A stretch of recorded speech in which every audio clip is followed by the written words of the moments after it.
Informasi berikutnya, Saudara, polisi mengungkap 15 kasus narkoba dalam 1 bulan di Lampung. Polisi menyita sabu, ganja, dan ekstasi.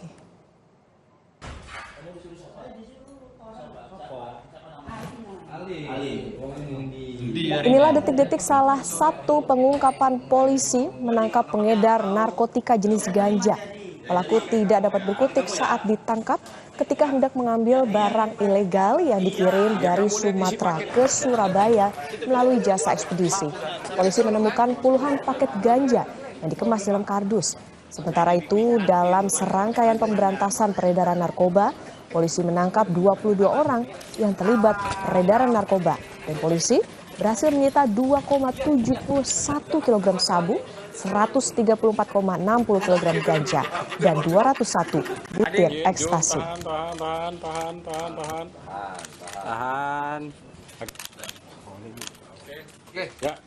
Ini kalau kita hitung dari jumlah barang bukti yang ada, kita bisa menyelamatkan sebanyak 48.900 jiwa. Ya, ada memang beberapa yang menggunakan modus ekspedisi. Ya, ada juga sebagai penumpang dengan membawa tasnya, ada juga yang di dalam jaket ya. Jadi modus-modus sementara masih modus-modus.